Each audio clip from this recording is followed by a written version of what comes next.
When I said I do to Michael, I truly believed in forever.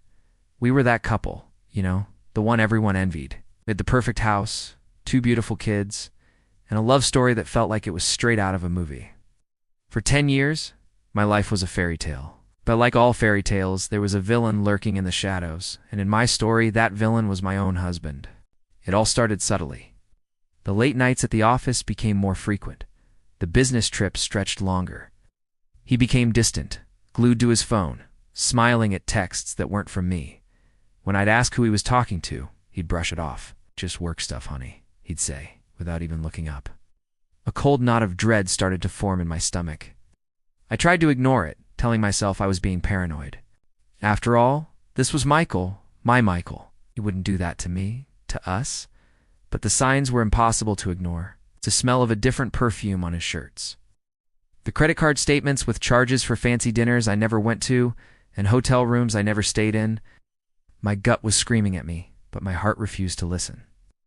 I confronted him one night, my hands shaking as I held up a receipt for a jewelry store. He'd bought a necklace, a very expensive one that I had never seen. He didn't even have the decency to look ashamed. He just sighed, that tired, annoyed sigh I'd come to dread, and confessed. Her name was Sarah. She was a new colleague at his firm. Younger, of course. Said it just happened. It was a meaningless fling, he promised. He loved me, he said. He wanted our family. I was shattered. My entire world, the perfect life I had so carefully built, crumbled around me in an instant. The man I loved, the father of my children, had looked me in the eye and lied for months. I cried for days. I wanted to hate him, to scream and throw things, but all I felt was a hollow, aching emptiness. I begged him to end it, to choose us, to go to counseling. He agreed. For a few weeks, things almost felt normal again. He was home more. He was attentive. He said all the right things. I started to let myself hope. I thought we could fix this, that our love was strong enough to survive this betrayal. I was a fool. The real bombshell dropped a month later. I was cleaning out his old briefcase when a folded piece of paper fell out. It was a plane ticket. For 2, to Paris. Dated for our upcoming anniversary. And the second passenger's name wasn't mine. It was Sarah's. The world went black for a second. He hadn't ended it. The counseling, the promises, the I love yous, it was all a lie. He was planning a romantic getaway with his mistress on our anniversary. That was the moment something inside me snapped. The sadness, the heartbreak, it all curdled into a cold, hard rage. He didn't just break my heart. He humiliated me. He thought I was weak, a fool he could easily manipulate. Fine. If he wanted a show, I would give him one he would never forget. My love had turned to poison, and all I could think about was revenge. I didn't confront him. Oh no, that would have been too easy. I played the part of the devoted, forgiving wife. Helped him pack for his business trip, smiling sweetly as I folded his shirts. He had no idea that while he was planning his romantic escape, I was meticulously planning his downfall.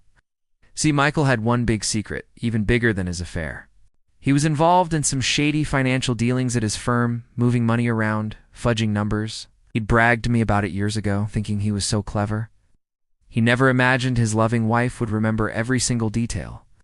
I spent the next few days gathering evidence. I found documents he'd carelessly left on his home computer, copied files from his USB drives, and printed out incriminating emails. I was a woman on a mission. The day he left for Paris, kissing me and the kids goodbye with a smug look on his face, was the day I made my move. First, I called a lawyer and filed for divorce. Then, I took my mountain of evidence and made a little trip. Not to his boss. That would be too simple. I went straight to the firm's board of directors and the financial regulatory authorities. I laid out everything.